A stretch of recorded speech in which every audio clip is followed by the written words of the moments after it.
आप बिल्कुल ना घबराएं, YouTube पर भी आवाज़ आ रही होगी, मैंने वहाँ पर चीज़ों को सही कर दिया है, मैंने वहाँ पर चीज़ों को सही कर दिया है। तो YouTube पे भी आवाज़ आ रही होगी, जो YouTube स्टूडेंट है प्लीज़ चेक कर लें। YouTube स्टूडेंट प्लीज़ चेक कर लें, आवाज़ आ रही है। YouTube स्टूडेंट प्लीज़ चेक कर लें, आवाज़ आ रही है। आ रही है दोस्तों, चलो। तो मैं ये कह रहा हूं all concepts, important points, some questions और स्टडी मैट के क्वेश्चन, यही चीजें मैंने बताई हैं। अब आज मैं स्टार्ट करता हूं। सबसे पहले विनायक जी, मैं आपको कहना चाहता हूं, आपने लेट ज्वाइन किया। Here AS19 is not applicable, accounting standard 19 यहां पर अप्लाई नहीं होता। अकाउंट में आप जो भी पढ़ते हो सब भूल जाओ। SFM के अंदर केवल और केवल फाइनेंस की बात होगी, कैश फ्लो की बात होगी, इनफ्लो की बात होगी, आउटफ्लो की बात होगी। देन इसके बाद पॉइंट नंबर ए मैंने आपको बताने जा रहा हूं। Lease is an agreement in which there are two parties, one is the lessor, second is the lessee. इसके अंदर दो पार्टी होती है, एक लेसर और एक लेसी। लेसर एसेट का ओनर होता है एंड प्रोवाइड करता है asset to lease on lease rent, ठीक है। और लेसी क्या करेगा भाई, लेसी क्या करेगा, एसेट को एक्वायर्ड करेगा। लेसी लेसर से एसेट के राइट टू यूज को एक्वायर्ड करेगा और उसके अगेंस्ट उसके बदले में लीज रेंट पे करेगा। सिंपल सी बात, एक है लेसर, एक है लेसी। लेसर एसेट देगा, लेसी को एसेट मिल जाएगी और लेसी उसे एक पर्टिकुलर टाइम तक यूज करता रहेगा और उस यूज करने के लिए जो कंसिडरेशन है, दोस्तों, उसका नाम है इस चैप्टर में लीज रेंट। इसके बाद अगर हम बात करें कि इस चैप्टर में कवरेज क्या क्या है, तो इस चैप्टर में चार चीजें मैं आपको पढ़ाऊंगा। वो चार चीजें क्या है, दो चीजें लेसी के एंगल से और दो चीजें लेसर के एंगल से, दो चीजें लेसी के एंगल से, दो चीजें लेसर के एंगल से। दोस्तों अब अगर हम बात करें कि लेसर के एंगल से क्या है और लेसी के एंगल से क्या है, तो लेसी के एंगल से दो चीजें। नंबर वन कि लेसी एसेट को बैंक लोन से भी ले सकता है एंड लीज पे भी ले सकता है, तो हमें उसका कंपैरिजन करना है। और दूसरा इनडिफरेंस पॉइंट का मतलब होता है कि लेसी के ऊपर जो बर्डन पड़ रहा है लीज ऑप्शन के अंदर और बैंक लोन ऑप्शन के अंदर, वो दोनों की दोनों सेम रिजल्ट प्रोवाइड करें। सेम रिजल्ट का मतलब दोनों ऑप्शन में present value of net outflow क्या है, सेम आए दोस्तों। और लेसर के एंगल से दो टॉपिक पढ़ने हैं, एक का नाम है NPV to lessor. NPV to lessor का मतलब that is a capital budgeting. जो भी आप कैपिटल बस्टिंग में करते थे वो एनपीवी टू लेसर के एंगल से एनपीवी हम फाइंड आउट करेंगे और लेसर के लिए एसेट लीज पे देना एक कैपिटल बस्टिंग का डिसीजन है। और दूसरी बात, हम लेसर के लिए ये चेक करेंगे कि लीज रेंट वो क्या चार्ज करे, जिससे कि उसकी रिक्वायर्ड रिटर्न फुल्ली सेटिस्फाइड हो जाए। और लास्ट में एक छोटा सा नोट्स है, लोन की इंस्टॉलमेंट और रीपेमेंट शेड्यूल। आओ दोस्तों पहला टॉपिक आपके साथ शुरू करते हैं, comparison of lease option and bank loan option. तो दोस्तों सिंपल सी बात, एक पर्सन है, हमें उसके एंगल से डिसीजन लेना है।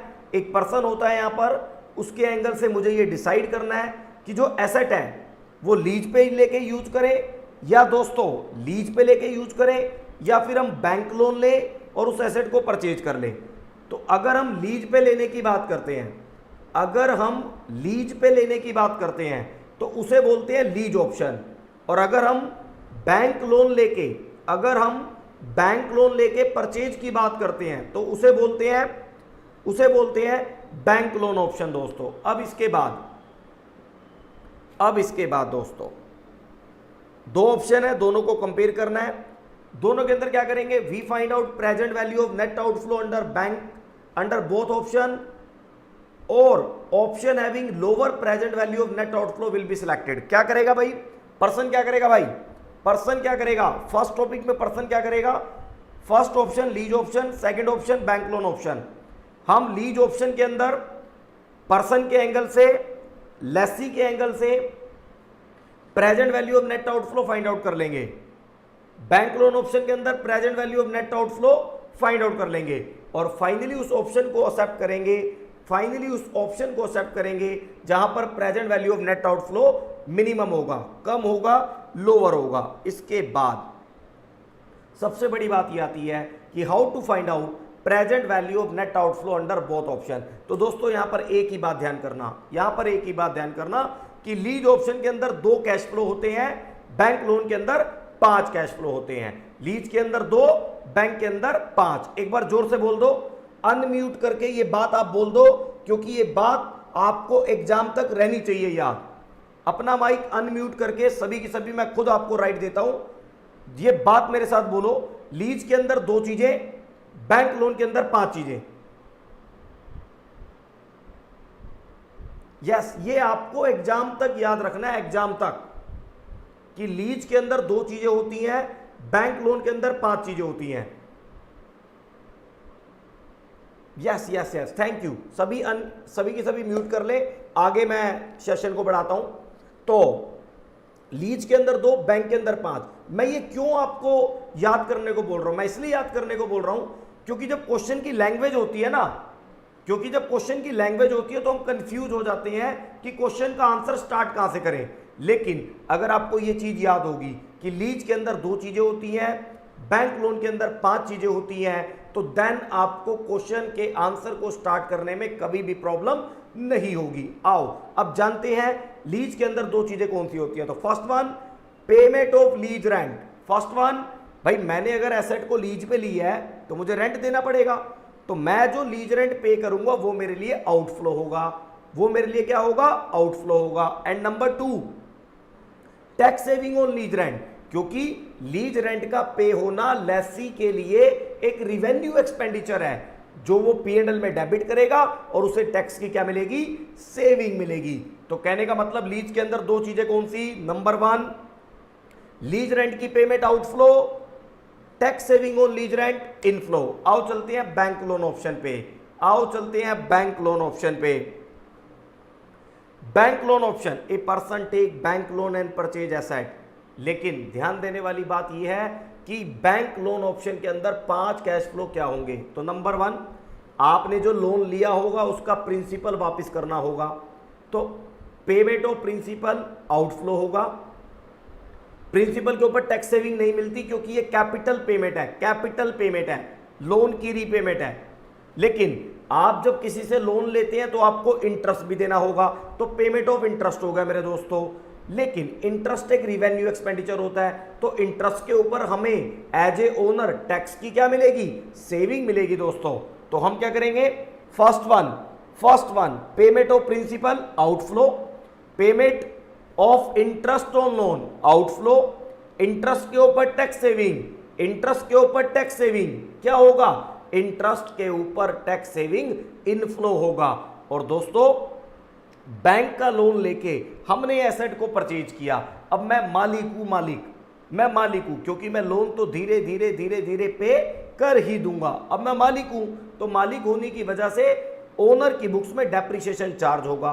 भाई साहब डेप्रिसिएशन एक ऐसी चीज है कि डेप्रिसिएशन एक नॉन कैश आइटम है जिसका अपना तो कोई कैश फ्लो नहीं है, लेकिन जब ये P&L में डेबिट होता है तो हमें टैक्स की सेविंग देता है। तो 4th इनफ्लो होगा मेरा टैक्स सेविंग ऑन डेप्रिसिएशन। और 5th पॉइंट लीज के अंदर जब हम एसेट लीज पे लेते हैं तो 5 साल या 4 साल जो भी टाइम पीरियड है एसेट वापस लेसर के पास चली जाती है। लेकिन बैंक लोन ऑप्शन में हम मालिक होते हैं, 5 साल यूज करने के बाद भी एसेट मेरे पास रहती है। तो दोनों का कंपैरिजन करने के लिए हम क्या करते हैं, हम ये मानते हैं कि लीज पीरियड के इक्विवेलेंट पीरियड के बाद हम बैंक लोन ऑप्शन में अपनी एसेट को बेच देंगे और बेचने से जो भी आएगा उसे हम बोलेंगे salvage value net of tax. तो दोस्तों बैंक लोन के अंदर 5 चीजें होती हैं, मैंने आपको दिखाई और मैं बार बार यही बोल रहा हूं, ये बात याद कर लो, क्वेश्चन के आंसर करने में आसानी मिलेगी आपको, क्योंकि लैंग्वेज पढ़ते पढ़ते थक जाओगे। 5 चीजें याद करो, लीज के अंदर 2, बैंक के अंदर 5, भाई 2 और 5, 2 कौन, लीज रेंट और tax saving on lease rent. Bank loan के अंदर principal, interest, tax saving on interest, tax saving on depreciation, salvage value net of tax. Then इसके बाद अब ये कैश फ्लो तो आ गए, 2 और 5 कैश फ्लो आ गए, लेकिन ये डिफरेंट पॉइंट ऑफ टाइम पे होंगे। अब डिफरेंट पॉइंट ऑफ टाइम पे है तो हमें इसकी क्या करनी पड़ेगी, कंपैरिजन करने के लिए, डिसीजन लेने के लिए प्रेजेंट वैल्यू फाइंड आउट करनी होगी। तो हम क्या करेंगे, इन सब की दोस्तों प्रेजेंट वैल्यू फाइंड आउट करेंगे, प्रेजेंट वैल्यू। और प्रेजेंट वैल्यू फाइंड आउट करने के बाद दोनों ऑप्शन के अंदर कुछ इनफ्लो है, कुछ आउटफ्लो है, तो देन हम दोनों ऑप्शन के अंदर present value of net outflow find out कर लेंगे, present value of net outflow find out कर लेंगे। और दोस्तों जिस तरीके से इस चैप्टर के अंदर पहला पॉइंट ये याद करने का था कि लीज के अंदर 2 चीजें होती हैं, बैंक लोन के अंदर 5 चीजें होती हैं, तो दूसरा पॉइंट ये याद करने का है कि हम जो प्रेजेंट वैल्यू फाइंड आउट करेंगे, हम जो बैंक लोन ऑप्शन और लीज ऑप्शन के अंदर कंपैरिजन करने के लिए प्रेजेंट वैल्यू फाइंड आउट करेंगे। यहां पर एक बात ध्यान करने की है, वो प्रेजेंट वैल्यू फाइंड आउट करने के लिए डिस्काउंट रेट क्या होगी, वो प्रेजेंट वैल्यू फाइंड आउट करने के लिए डिस्काउंट रेट होगी लेसी की रिक्वायर्ड रिटर्न। क्या होगी, लेसी की रिक्वायर्ड रिटर्न। और यहां पर एक बात और ध्यान करना है, इस पॉइंट नंबर 2 को फर्दर याद कर लो, क्या, फर्स्ट वन लेसी की रिक्वायर्ड रिटर्न, लेकिन कई बार क्वेश्चन में लेसी की रिक्वायर्ड रिटर्न नहीं दे रखी होती। तो अगर दोस्तों लेसी की रिक्वायर्ड रिटर्न ना होना, लेसी की रिक्वायर्ड रिटर्न अगर ना हो, तो मैं आपको कहता हूं कि आप interest rate net of tax use करना। क्या यूज करना, बैंक लोन की जो इंटरेस्ट रेट होगी ना उसको नेट ऑफ टैक्स, और फॉर्मूला क्या होता है, interest rate multiply by 1 minus में tax, interest rate multiply by 1 minus में टैक्स। दोस्तों अब इसके बाद एक छोटा सा एग्जांपल मैं आपको दिखाता हूं कि ये salvage value net of tax कैसे फाइंड आउट होती है। वैसे तो मैं कैपिटल बस्टिंग के अंदर, लीजिंग के अंदर, लेकिन मैराथन के अंदर 1 बाय 1 मुझे ऑल कवर करना है। तो salvage value net of tax क्या होती है भाई, salvage value net of tax, मान लेते हैं मेरी WDV 5000 है। WDV कैसे आती है दोस्तों, WDV आती है कॉस्ट जो भी है माइनस डेप्रीशिएशन। तो कॉस्ट में से डेप्रीशिएशन माइनस करें देन WDV आ जाएगी, और हमने माना टैक्स रेट कितनी है, 30% है। अब इसके बाद salvage value net of tax में मैं ऑल केस कवर करता हूं। क्या, फर्स्ट वन, मान लो हमारी सैल्वेज वैल्यू 6000, दूसरा केस 5000, तीसरा केस 4000। भाई कोई भी हो, इन तीनों के अंदर कवर हो जाएगा। या तो सैल्वेज वैल्यू WDV से कम होगी, या इक्वल होगी, या ज्यादा होगी। आओ अब पहला केस, अगर मेरी सैल्वेज वैल्यू 6000 है तो कोई दिक्कत नहीं, इस केस में 1000 का कैपिटल गेन आ जाएगा, 30% की टैक्स रेट, 300 रुपए टैक्स आ गया। तो 6000 मुझे एसेट बेचने से आया था, 300 रुपए गवर्नमेंट ले गई, नेट मेरे पास इनफ्लो क्या होगा, 5700। सेकंड केस 5000 आया, 5000 ही WDV, तो कैपिटल गेन क्या हो गया, 0 हो गया, टैक्स क्या हो गया, 0 हो गया, गवर्नमेंट को कुछ भी नहीं देना पड़ा। तो इसका मतलब 100% 5000 हमारा इनफ्लो हो गया, गवर्नमेंट को कुछ देने की जरूरत नहीं है।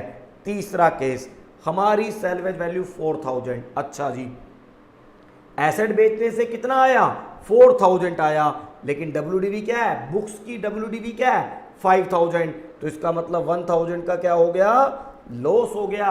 और जैसे गेन के ऊपर हम गवर्नमेंट को टैक्स देते हैं, लॉस के ऊपर हमें टैक्स की सेविंग मिलेगी, टैक्स की सेविंग। तो 300 इज द टैक्स सेविंग। तो 4000 तो मेरा आउट इनफ्लो है ही है, प्लस 300 और इनफ्लो होगा, तो मेरा टोटल इनफ्लो होगा 4300 का। तो ये सैल्वेज वैल्यू का पॉइंट भी मैंने आपको बता दिया। तो दोस्तों फर्स्ट पॉइंट में बस ये याद करना कि लीज के अंदर 2 चीजें होती हैं, बैंक लोन के अंदर 5 चीजें होती हैं। लीज के अंदर 2, बैंक लोन के अंदर 5, और एंड इसके बाद प्रेजेंट वैल्यू निकालने के लिए लेसी की रिक्वायर रिटर्न यूज करते हैं। और अगर लेसी की रिक्वायर रिटर्न ना हो तो हम क्या करेंगे दोस्तों, interest rate net of tax use करेंगे। आओ इसके बाद क्वेश्चन है, आप टेंशन ना लें, इसके बाद क्वेश्चन है, आप टेंशन ना लें, आगे चलते हैं। इस क्वेश्चन के अंदर कुछ बातें हैं, मैं आपको बता देता हूं। देखो दोस्तों, लिखा हुआ है the lease rent may be payable at the beginning, middle end of the year. कहने का मतलब क्या दोस्तों, कहने का मतलब ये कि आपका जो लीज रेंट है वो बिगिनिंग में भी पे हो सकता है, मिडल में भी पे हो सकता है, एंड में भी पे हो सकता है, लेकिन जो टैक्स सेविंग होगी ना, टैक्स सेविंग होगी वो हमेशा एट एंड मिलेगी, वो हमेशा एट एंड मिलेगी। अब जैसे लीज रेंट 50,000 रुपए का बिगिनिंग में है, लेकिन टैक्स सेविंग कब होगी, 40%, 20,000। ये ध्यान करना, ये 0 to 4 का मतलब क्या, 5 ईयर लीज पीरियड है, और बिगिनिंग का मतलब फर्स्ट ईयर का रेंट T0 पे जाएगा। इस तरीके से ये 0 to 4 होगा, और 20,000 0 to 5 होगा। और ध्यान करना, जिस क्वेश्चन में लीज रेंट बिगिनिंग में पे होगा वहां पर आप लीज रेंट और टैक्स को नेट नहीं कर सकते। नेट इसलिए नहीं कर सकते क्योंकि दोनों का अराइज होने का जो पॉइंट ऑफ टाइम है वो डिफरेंट है। एक 0 से 4 है, एक 0 से 5 नहीं, 1 से 5। ये 0 से 5 नहीं, 1 से 5, 1 से 5। एक है 1 to 5, एक है 0 to 4। तो ये दोस्तों आपको एक फर्दर पॉइंट छोटा सा याद करना है। लास्ट में अगर सेशन में टाइम बचेगा तो ये सारे समरी पॉइंट मैं आपको लिखवा दूंगा।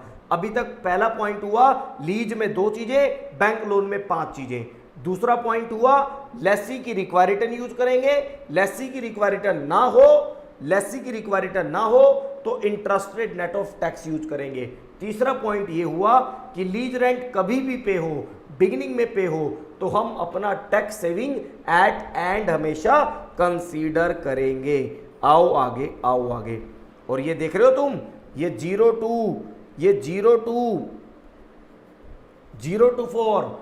to 4 का मतलब हम 1 plus present value annuity factor, हम 1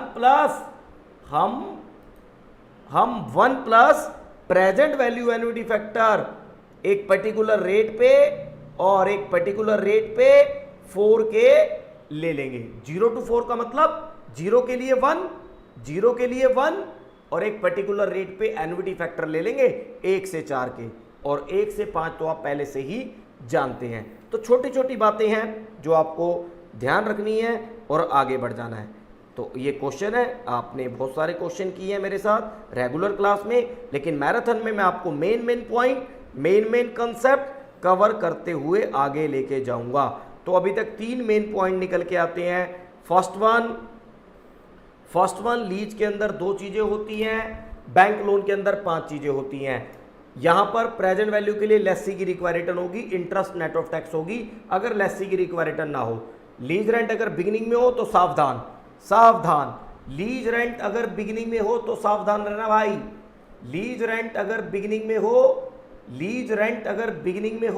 सावधान, लीज रेंट अगर बिगिनिंग में हो सावधान हो जाना। सावधान क्या होना है, लीज रेंट अगर बिगिनिंग में होना तो lease rent separately present value find out करना और टैक्स सेविंग की सेपरेटली। आओ सेकंड पॉइंट, लेसी के एंगल से सेकंड पॉइंट क्या है, इसका नाम इनडिफरेंस पॉइंट। किसके बीच में, lease option, indifference point in between lease option and bank loan option. तो दोस्तों ये क्या होता है मैं आपको बताता हूं। ये लीज ऑप्शन और बैंक लोन ऑप्शन के बीच में इनडिफरेंस पॉइंट क्या होता है मैं आपको बताता हूं। देखो, अब लेसी ये जानना चाहता है कि लेसर से बार्गेनिंग करके मैं क्या लीज रेंट अपने मन में लेके चलूं जिससे कि वो बैंक लोन ऑप्शन को इक्वल कर दे। बैंक लोन ऑप्शन को इक्वल करने का मतलब जो हमारा बैंक लोन के अंदर present value of net outflow आ रहा है उतना ही present value of net outflow under lease आए, ऐसा लीज रेंट फाइंड आउट करें। तो हम क्या करेंगे दोस्तों, सुनो, जो आपका फर्स्ट टॉपिक है बैंक लोन ऑप्शन और लीज ऑप्शन का कंपैरिजन, उसके अंदर बैंक लोन ऑप्शन में कितनी चीजें होती है, 5।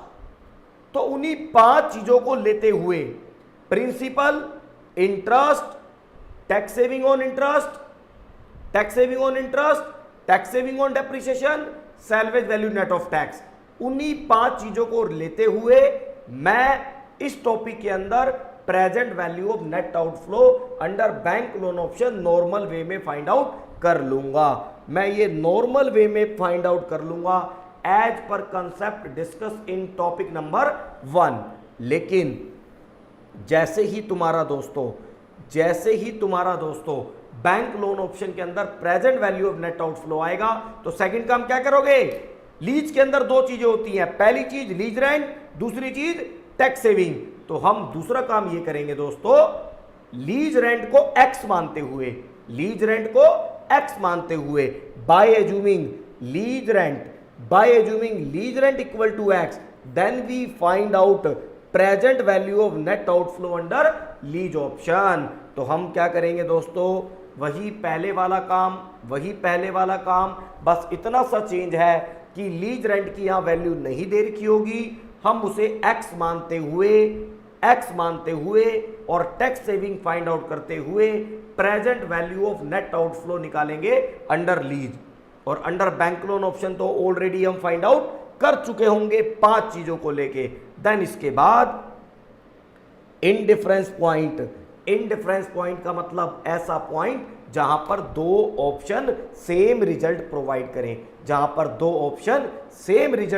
करें, और दोस्तों हम क्या करेंगे, present value of net outflow under lease को इक्वल रख देंगे present value of net outflow under bank loan option के, और after that we find out value of x. मेरे दोस्तों आओ इसके बाद एक छोटा सा एग्जांपल, क्या हुआ छोटे से एग्जांपल में, present value of net outflow under bank loan हमने 5 लाख मान लिया। ये 5 लाख कैसे निकल के आया होगा, ये 5 लाख 5 चीजों की नेट प्रेजेंट वैल्यू से आया होगा, principal, interest, tax saving on interest, tax saving on depreciation, tax saving salvage value net of tax. तो ऐसे ही फिर मैंने क्या करा, लाइफ मान ली 5 year, tax rate 40%, require return 10%। अच्छा, लीज रेंट क्या माना, एक्स माना, यस एक्स माना। फिर मैंने लीज रेंट को नेट ऑफ टैक्स कर लिया, तो टैक्स देने के बाद, टैक्स सेविंग लेने के बाद 0.60x आ गया। देन इसके बाद मैंने यहां पर नेट क्यों किया, क्योंकि लीज रेंट एट एंड है, तो जब एट एंड हो तो आप उसे नेट कर सकते हो, लेकिन खबरदार बिगिनिंग में कभी भी नेट ना करना मेरे दोस्तों। अब इसके बाद मैंने जो 0.60x फाइंड आउट किया था, हम उसकी 10% की रेट पे प्रेजेंट वैल्यू फाइंड आउट करेंगे, वो आ गई 2.274x। देन हम क्या करेंगे, इस 5 लाख रुपए को, इस 5 लाख की वैल्यू को, जो present value of net outflow under bank loan option है, 2.274x के इक्वल रख देंगे, और इक्वल रखने के बाद x की वैल्यू फाइंड आउट कर लेंगे। और दोस्तों मैं इस x की वैल्यू को फाइंड आउट करने के बाद यह कहना चाहता हूं कि ये जो 2,90,877 की फिगर है, इसके ऊपर present value of net outflow under lease option और present value of net outflow under bank loan option दोनों सेम होंगे। लेकिन अगर मेरा लीज रेंट रेसर के द्वारा जो ऑफर किया जाता है, अगर मेरा लीज रेंट लेसर के द्वारा जो ऑफर किया जाता है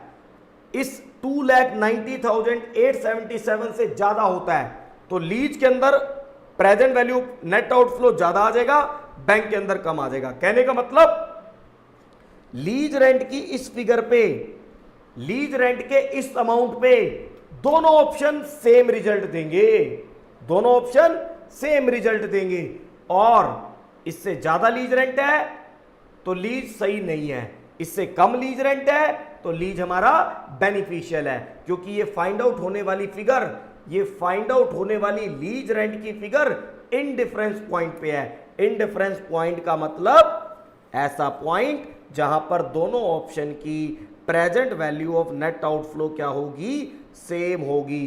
तो दोस्तों लेसी के एंगल से बस दो ही बातें याद करने की हैं कि भैया लीज ऑप्शन में 2 चीजें होती है, बैंक लोन ऑप्शन में 5 चीजें होती हैं।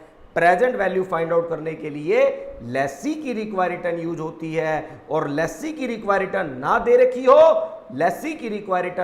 रखी हो, तो दोस्तों क्या होगा जरा आप बता दो मुझे, चैट में लिख के बता दो, आप मुझे चैट में लिख के बता दो, या माइक अपना अनम्यूट करके बता दो, या चैट में लिख के बता दो। दिवेश झा ने बताया इंटरेस्टेड यूज करेंगे नेट ऑफ टैक्स, बहुत बढ़िया। Any other?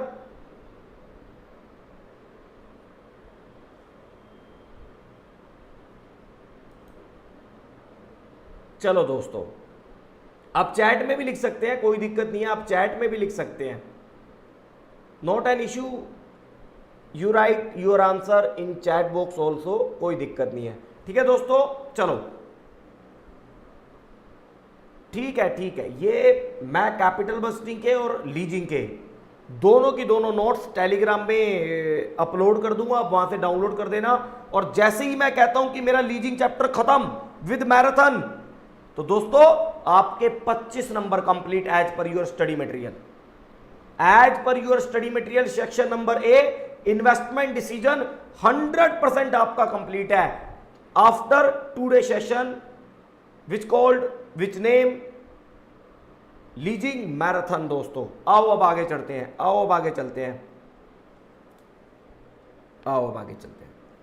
ये नोट्स मैं आपको दे दूंगा, बहुत ही सुंदर नोट्स है जी।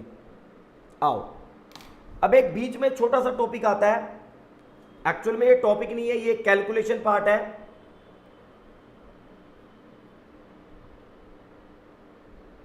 ये एक छोटा सा पॉइंट है, loan instalment and repayment schedule. कई बार क्या होता है, बैंक लोन ऑप्शन के अंदर लोन की इंस्टॉलमेंट हमें फाइंड आउट करनी होती है, तो इंस्टॉलमेंट कैसे निकालते हैं और रीपेमेंट शेड्यूल क्यों बनाया जाता है, क्योंकि इंटरेस्ट अलग करना पड़ता है, प्रिंसिपल अलग करना पड़ता है इंस्टॉलमेंट में।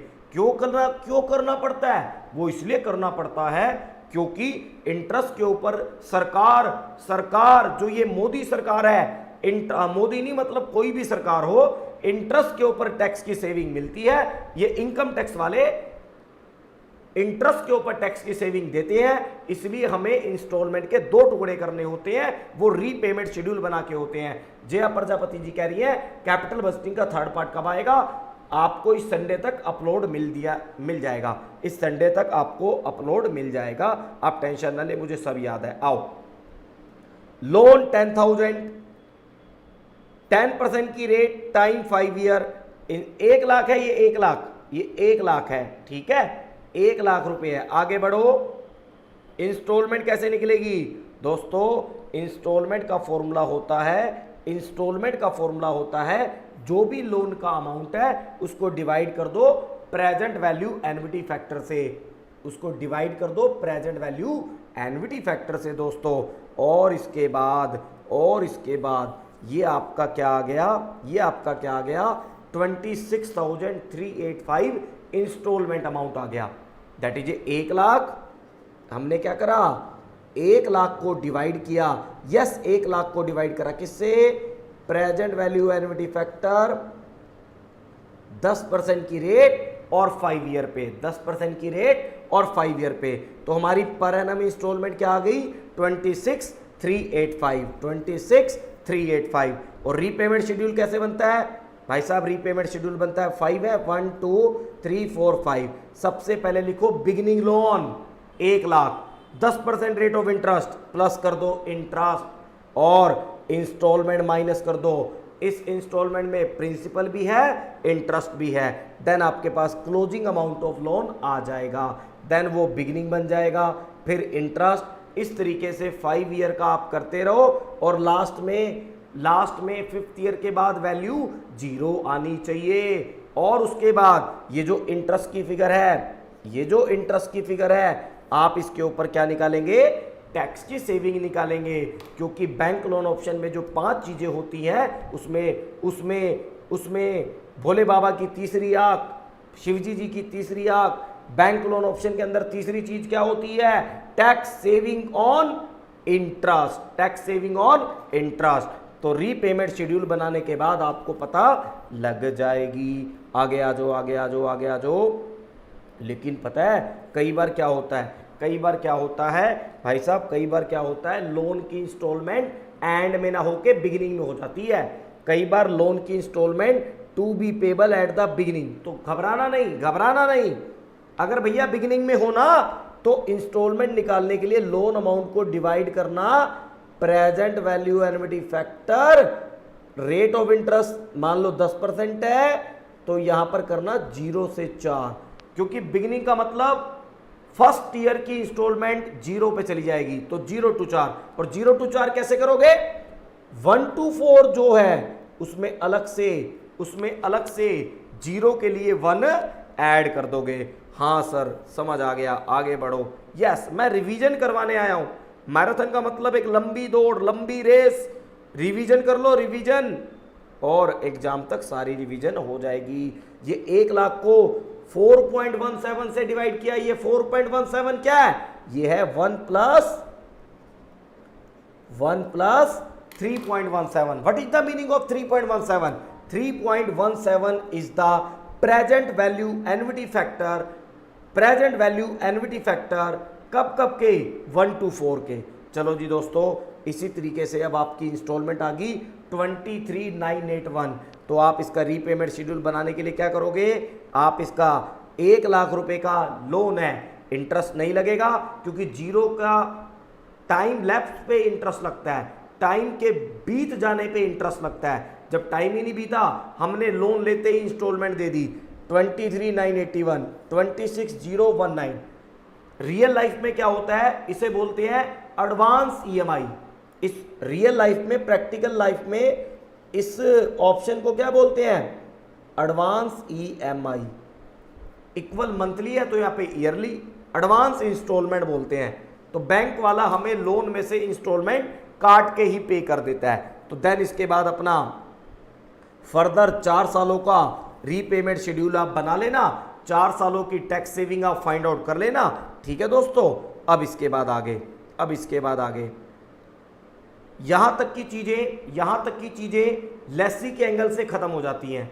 अब हमारा ये चैप्टर स्टार्ट होता है किसके एंगल से, ये हमारा चैप्टर स्टार्ट होता है किसके एंगल से, लेसर के एंगल से। और सर जी, जिसने कैपिटल बस्टिंग चैप्टर पढ़ा है, तो लेसर के एंगल से ये chapter 100% equal to capital budgeting है। जिस तरीके से आप कैपिटल बस्टिंग में एनपीवी निकालते थे, जिस तरीके से कैपिटल बस्टिंग में आप आईआरआर निकालते थे, सेम वैसे ही कैपिटल बस्टिंग में एनपीवी एंड आईआरआर लेसर के एंगल से हम लीजिंग चैप्टर में फाइंड आउट करेंगे। अब फिर वही भाई, इनफ्लो आउटफ्लो क्या होंगे, तो हम सबसे पहली बात हम एनपीवी टू लेसर निकालेंगे from lessor point of view. Formula क्या होगा, present value of inflow minus present value of outflow. और यहां पर ध्यान देना, जब लेसी के एंगल से क्वेश्चन होता था तो रिक्वायर रिटर्न लेसी की होती थी, और जब लेसर के एंगल से आप अपनी एनपीवी फाइंड आउट करेंगे तो वी यूज आरआर का मतलब required return of lessor as discount rate. ये आपको ध्यान देना है। अब बात ये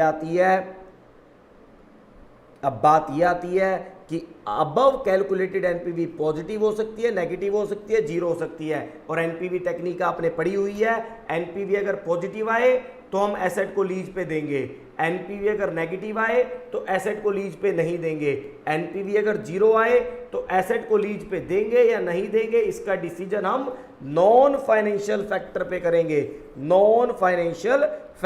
करेंगे। आगे आओ आगे, ठीक है ना। आगे आओ।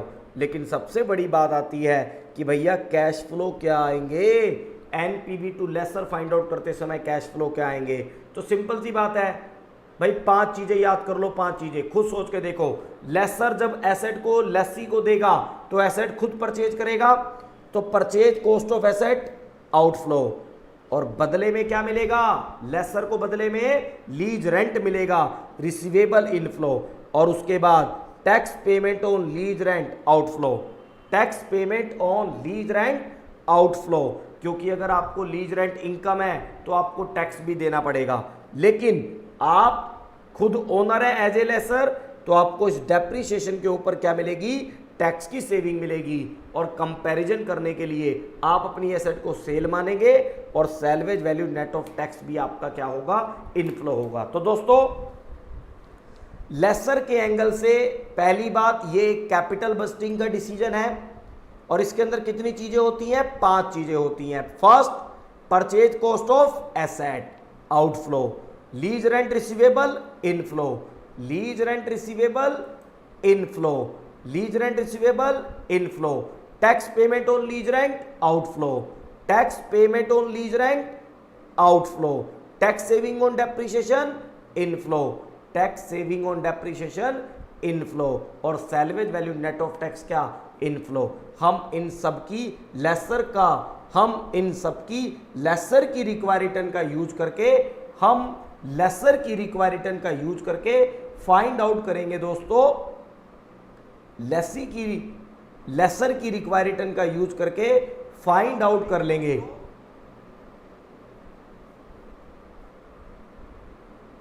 हम फाइंड आउट कर लेंगे दोस्तों क्या, हम फाइंड आउट कर लेंगे क्या, प्रेजेंट वैल्यू सभी की लेसर की रिक्वायर्ड रिटर्न यूज करके लेसर की। देन उसके बाद मुझे पता लग जाएगा कि मेरी एनपीवी क्या है दोस्तों। तो ये आप बड़े ध्यान से चेक करें। अब मैं आगे आपको लेके चलता हूं, आओ दोस्तों। बस लेसर के एंगल से भी 5 चीजें होती है जो आपको ध्यान से देखनी है। अब आप IRR निकालो, एक क्वेश्चन है, क्वेश्चन आप एक बार देख लेना। मैं आपको एक लास्ट टॉपिक पे लेके चलता हूं, ये देखो। कहता है लेसर के एंगल से लीज रेंट हम क्या चार्ज करें, कहता है लेसर के एंगल से, कहता है लेसर के एंगल से हम लीज रेंट क्या चार्ज करें, लेसर के एंगल से हम लीज रेंट क्या चार्ज करें जिससे कि, लेसर के एंगल से लीज रेंट क्या चार्ज करें जिससे कि लेसर की रिक्वायर्ड रिटर्न फुल्ली सेटिस्फाई हो। तो हम जानते हैं एनपीवी अगर 0 आती है, हम जानते हैं एनपीवी अगर 0 आती है तो दैट मीन्स, एनपीवी अगर 0 आती है तो दैट मीन्स क्या, दैट मीन्स दोस्तों कि 0 एनपीवी का मतलब ये है कि लेसर को 100% अवेलेबल रिटर्न जो मिल रही है वो उसकी रिक्वायर्ड के इक्वल है, वो उसकी रिक्वायर्ड के इक्वल है। तो अगर लेसर के लिए लीज रेंट फाइंड आउट करने की बात आए और ऐसा लीज रेंट जो लेसर की रिक्वायर्ड रिटर्न फुलफिल करे, तो हम क्या करेंगे, ये पांचों की पांचों कंपोनेंट लेसर के एंगल से जो हैं एज इट इज लेंगे।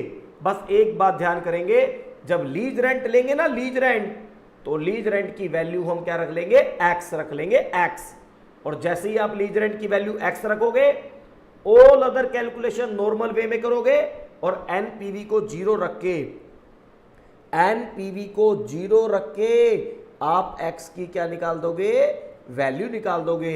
ये सेम काम हम एक टॉपिक में करते थे जिसका नाम था सेंसिटिविटी।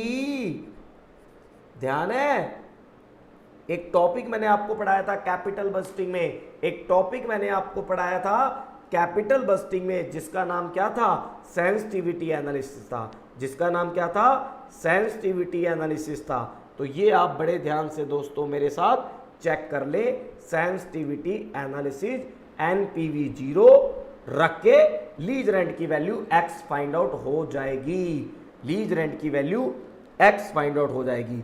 आओ मैं आपको मेन बातें इस चैप्टर की नोट डाउन करवा देता हूं, इंपॉर्टेंट पॉइंट लिखना स्टार्ट करो मेरे साथ, इस चैप्टर की समरी को लिखना स्टार्ट करो। इंपॉर्टेंट पॉइंट्स, नंबर वन है comparison of lease option, comparison of lease option and bank loan option, comparison of lease option and bank loan option.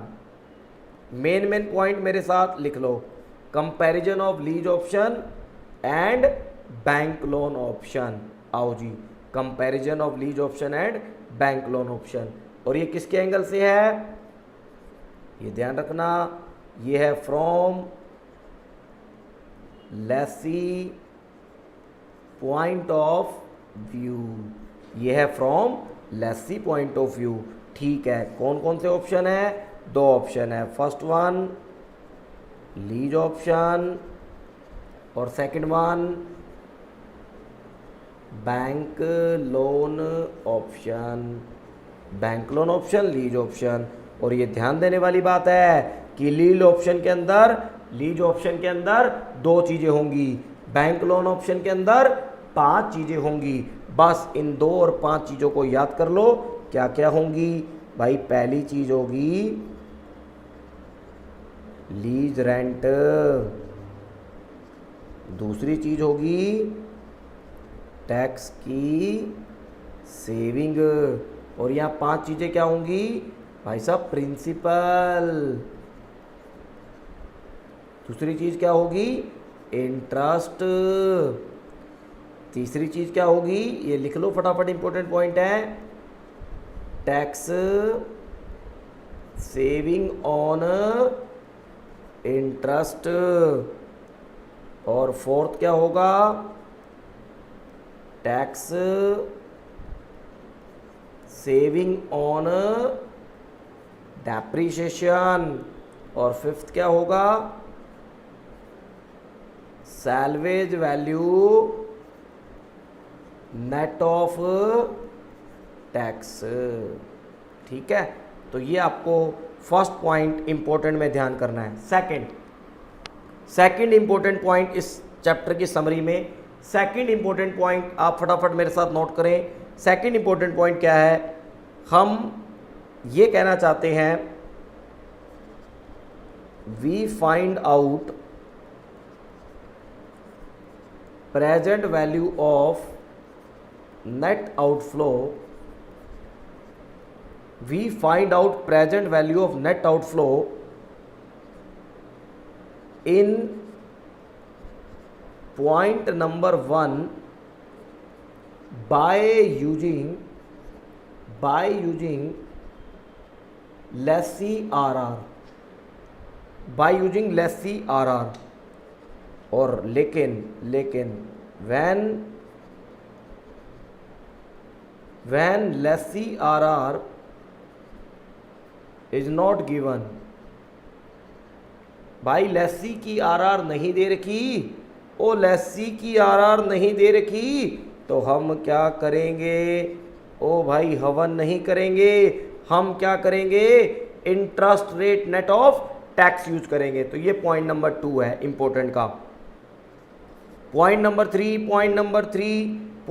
3 क्या है, पॉइंट नंबर 3 है the lease rent. Point number 3 है the lease rent.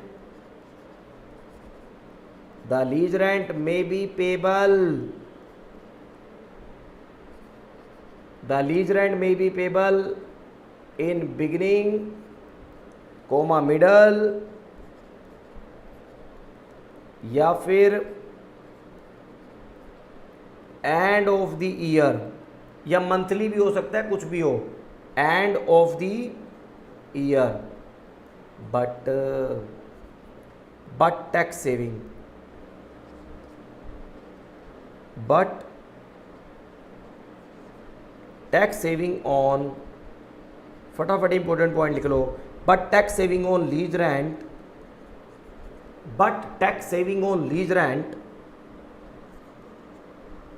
always consider at the end of the year, at the end of the year। बस। Fourth important point, भाई साहब instalment कैसे निकालते हैं? तो इंस्टॉलमेंट पर एनम निकालने का फॉर्मूला है, जो भी आपका लोन अमाउंट है उसको डिवाइड कर दो present value annuity factor R और एन से। Fifth main point, salvage value net of tax. Salvage value net of tax कैसे निकलती है? तो ये निकलती है सैल्वेज वैल्यू जो भी है प्लस माइनस टैक्स एडजस्टमेंट, है ना, टैक्स की पेमेंट या फिर tax saving, as the case में भी। टैक्स पेमेंट है तो माइनस कर दो, टैक्स की सेविंग है तो प्लस कर दो। Then point number six,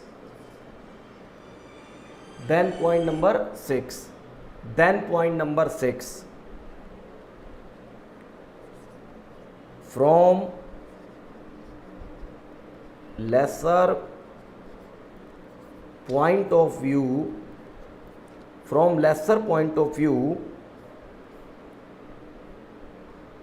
the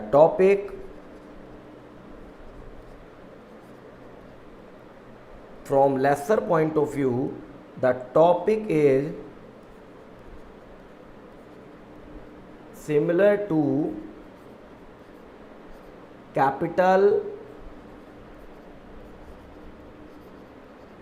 budgeting decision from lessor point of view. इसका मतलब ये हुआ that is we find out, फटाफट, मैराथन का मतलब ही है बेटा quick revision, quick and fast marathon, एकदम पूरा चैप्टर खत्म, डिटेल में तो पढ़ते ही रहेंगे हम। That is we find out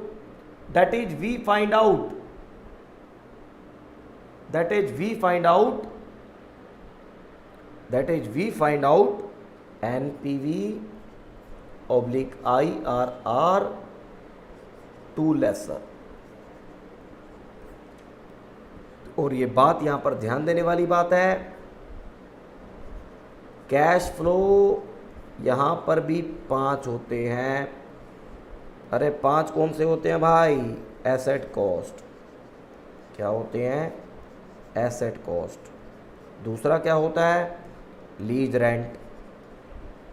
अब क्या इनफ्लो क्या आउटफ्लो आपको मैं बता चुका हूँ, ये तो समरी है याद रखने के लिए कि लास्ट समय में एग्जाम जाते समय इन पॉइंट को हाथ में लेके चलो और रिवाइज करते रहो, मन ही मन गुनगुनाते चलो। Asset cost, lease rent, tax, payment on lease, rent. Fourth tax, saving on depreciation. और fifth and last salvage value net of tax. तो ये आपको बड़े ध्यान से चेक कर लेना है। From lessor point of view 5 चीज़ें होती हैं। तो दोस्तों छोटा सा ये चैप्टर था जो मैंने आपको कवर करवाया, जो आपको एक पॉइंट्स लिखवा के समझाया, जिसे आप बड़े ध्यान से चेक कर सकते हैं। और इसके बाद एक लास्ट पॉइंट लिख लो। ये कितने पॉइंट हो गए? 6। एक 7 नंबर पॉइंट और लिख लो। 7 point, by keeping NPV at 0 level, by keeping NPV at 0 level, we find out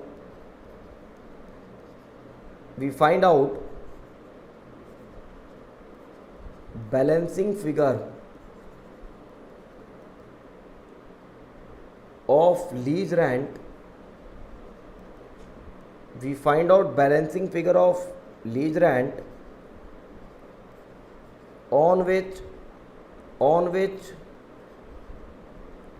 lesser required return is fully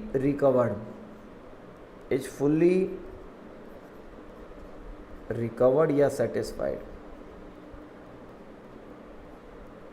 ठीक है, फुल्ली रिकवर्ड. तो दोस्तों आप ध्यान से देख लें. अच्छा, इनडिफरेंस पॉइंट का भी एक पॉइंट कोई नहीं लिखवा देते हैं, उसमें कोई दिक्कत नहीं. Topic number 8 from less, point number 8 लिख लो. From Lesi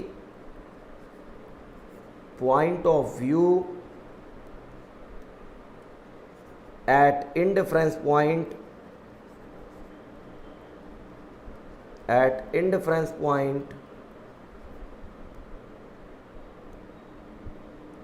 from lessee point of view at indifference point, the value of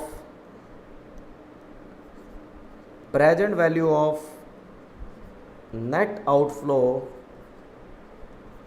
under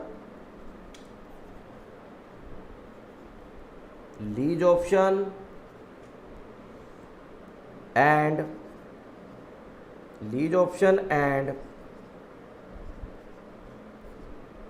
bank loan option are same.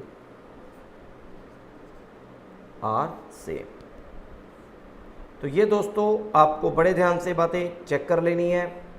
सारे के सारे 8 के 8 पॉइंट मैंने आपको बता दिए. लीजिंग में इससे ज़्यादा कुछ नहीं है. आप अपने क्वेश्चनों की प्रैक्टिस करें. इन 8 बातों को ध्यान में रख के थोड़ी सी अगर आप क्वेश्चनों की प्रैक्टिस करेंगे तो आपको किसी भी तरह की कोई दिक्कत नहीं आएगी. 8 बातों को ध्यान में रख के थोड़ी सी अगर आप क्वेश्चनों की प्रैक्टिस करेंगे तो आपको किसी भी तरह की कोई दिक्कत नहीं आएगी.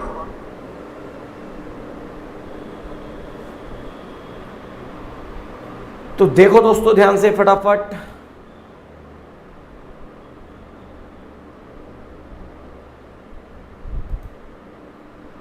तो ध्यान से देखें दोस्तों, मेरे को लगता होगा ये चीज़ें आपके लिए हेल्पफुल होंगी. देखो, अगर आप ईमानदारी से पढ़ाई करेंगे, एसएफएम की मैं गारंटी लेता हूं एग्जाम में एक भी चीज बाहर से नहीं आएगी. आप डिटेल में एक एक क्वेश्चन जो मैंने आपको कराया रेगुलर क्लास में वो करें, मैराथन क्लास करें, एमसीक्यू अभी मैं आपको कराऊंगा एक प्रैक्टिस के लिए. वैसे एमसीक्यू कोई आसमान से नहीं गिरते, इन्हीं डिटेल और रेगुलर क्लासेज में से ही एमसीक्यू के आंसर आएंगे. इन्हीं डिटेल एंड रेगुलर क्लास के नोट से ही आपके एमसीक्यू के आंसर आएंगे. दोस्तों मैं आपको ये कहना चाहता हूं, बस फोकस आपको ये करना है, ज़्यादा से ज़्यादा ईमानदारी के साथ टाइम दे अपने सब्जेक्ट पे. सीएमए सीए सीएस बहुत आसान कोर्स हैं, बस सिलेबस ज़्यादा होने की वजह से ईच एंड एवरी चीज़ को कवर करना है आपको. और कवर करने का एक ही तरीका है, अपना टाइम इंक्रीज कर दो स्टडी के ऊपर. तो दोस्तों ये छोटा सा लीजिंग था, एज पर कंसेप्ट और एज पर इंपॉर्टेंट पॉइंट्स वो मैंने आपको बता दिए. और लीजिंग ख़त्म भी होता है. प्लस आपके जो भी डाउट है मैं एक एक करके आपको मौका देता हूं. जब तक ये सेशन चलेगा आप मेरे से पूछें, कोई भी आपका डाउट है तो सभी के सभी जो जुड़े हुए हैं मैं एक बार देख लेता हूं, तो 1 बाय 1 करके पूछ ले, कोई दिक्कत नहीं है. तो चलो जी शुरुआत करते हैं विनायक गुप्ता जी से. तो विनायक गुप्ता जी कोई भी आपका डाउट हो, कोई भी आपका सजेशन हो, कोई भी चीज़ें हो तो आप हमसे पूछ सकते हैं।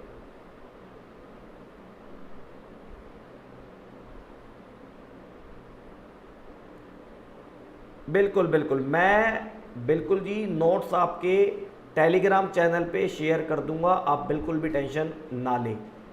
सभी अपना माइक कर सकते हैं अनम्यूट, कोई दिक्कत नहीं है। सभी अपना माइक अनम्यूट कर सकते हैं, कोई दिक्कत नहीं है।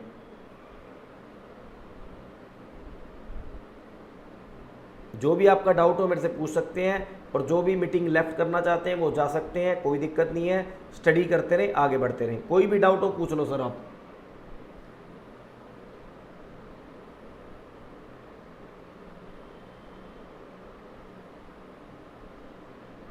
Business valuation no issue from अगर मैं बात करूं फ्रॉम 23 अगस्त onward, means after Rakshabandhan, we start the business valuation in the morning and all timings with confirm and proper information provided to all of the student in our telegram channel CA Nitin Rajpal. तो wait for the 23 August in the morning, class is confirmed and timing provide to you in telegram channel in 1-2 days, no any issue. Okay thank okay sir. और बताओ जी, कोई doubt हो तो आप पूछ लो, बाकी सारे MCQ चैप्टर मैं लाता रहूँगा।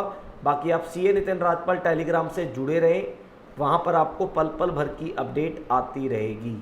ठीक है दोस्तों, आज का सेशन हम यहीं पर ख़त्म करते हैं। चैट आपकी देख लेते हैं, अगर कहीं पर कोई चैट आपकी है तो उसे भी देख लेते हैं।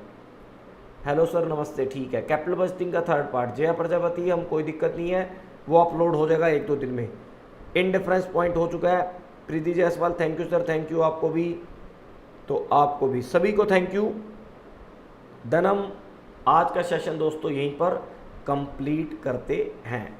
ओके दोस्तों, देन मिलेंगे नेक्स्ट सेशन में, आपसे बात करेंगे।